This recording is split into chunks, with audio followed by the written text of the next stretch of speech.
Bon, messieurs, comme vous le savez déjà, nous avons décidé pour le challenge de jeunesse scientifique de réaliser un robot de A à Z sans aide extérieure. Est-ce que je peux compter sur vous? Ouais, bien sûr, vous pouvez compter sur moi, donc je me présente, je suis la programmation. Mais je peux vérifier quelque chose juste avant? Attendez. Ici la mémoire, quelle est votre demande? Oui, bonjour, j'aimerais bien savoir si on avait déjà réalisé des expériences ou des projets qui contenaient de la programmation ou de l'électronique. Oui, arrêtez, je vérifie ça tout de suite. Non. C'est bien ce que je pensais. Et on n'a jamais rien fait. Je pensais, bonjour, je me présente, je suis ingénieur. On n'a jamais réalisé ça de nos mains. La seule chose un peu complexe qu'on ait réalisé, c'est le montage d'un ordinateur. Et je ne me sens pas vraiment capable de faire ça en si peu de temps. On doit le rendre pour quand? Eh ben, vous devez le rendre avant le 31 mai. Et pour ce qui est de la question du on n'en a jamais fait, vous vous démerdez, je ne veux pas savoir. Mais avant le 31 mai, le robot doit être construit et la programmation doit être faite. J'ai bien été compris?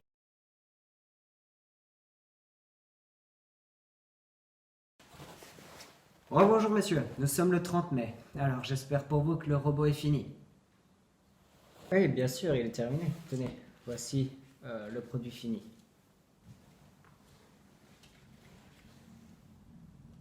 Ok, parfait. Alors, maintenant vous allez me dire comment vous l'avez réalisé.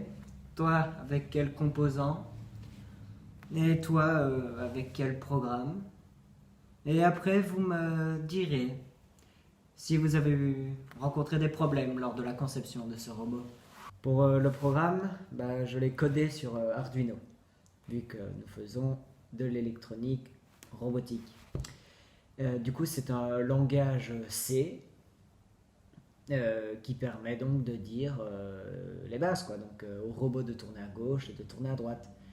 Mais la petite spécificité de notre robot, c'est qu'il a un émetteur à ultrasons, donc un module HSR04 que j'ai rajouté à la programmation. Je laisse ingénieur vous expliquer comment il fonctionne. Merci programmation. Donc comme il l'a dit, on a utilisé un module HCSR04, soit un émetteur à ultrasons, et comme son nom l'indique, il va émettre des ondes, donc à une vitesse de 340 mètres par seconde. Il va les émettre et grâce à un effet d'écho, il va avoir le retour de ces ondes, ce qui lui permettra donc de calculer la distance qui le sépare entre lui et l'obstacle. Ensuite, pour continuer notre robot, pour le construire totalement, j'ai aussi utilisé 4 moteurs d'essai, donc avec leurs 4 roues, une batterie, une carte Arduino, une carte d'extension I/O, un module de carte pilote L298N. Il faut donc plusieurs câbles, il y a des 2P, des 4P et des 6P, des vis et des écrous pour les attacher. L'armature est faite en carton. J'ai aussi du coup, comme l'a dit programmation, le module HCSR04, que je viens de vous expliquer comment il marchait. Et celui-ci est posé et attaché sur un micro-cerveau SG90, donc, ce qui permet à la tête de tourner à gauche et à droite. Alors, pour les problèmes de réalisation, on a effectivement eu quelques problèmes, comme par exemple le fait que au premier démarrage, le robot ne fonctionnait pas et n'avançait pas et retournait sa tête, hein, comme on peut le voir sur les images de la mémoire. Mais honnêtement, ce qui nous a le plus ennuyé, je crois, c'est le fait que notre ordi est cramé. En fait, le disque dur de l'ordinateur a cramé. Du coup, on a dû l'envoyer en réparation. Mais ça nous a énormément retardé dans la conception. Le robot était construit, Le programme était déjà réalisé, mais on ne pouvait pas mettre les deux ensemble parce qu'il nous manquait tout simplement l'ordinateur. Alors, pas de panique pour tout ce qui était le programme. Eh ben, je ne l'ai pas perdu parce que je l'ai réalisé sur Arduino, donc il m'a fallu juste récupérer mon compte Arduino une fois le PC restitutionné. Maintenant, je vais laisser ingénieur pour vous parler du gros problème qu'on a eu par rapport à la tête. Merci.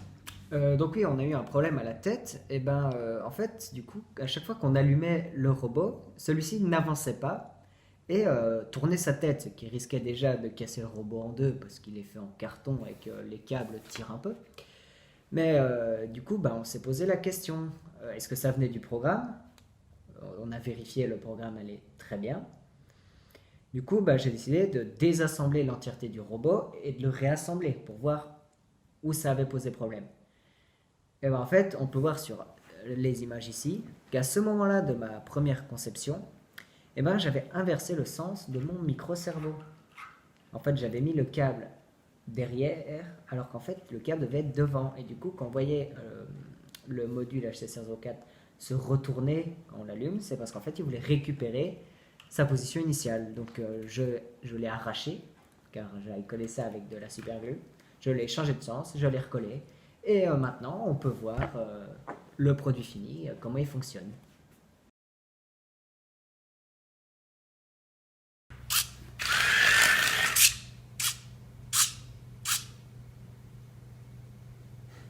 Une fois qu'il n'y a plus rien devant, il s'arrête. Ouais, non, c'est qu'il y a un problème de codage.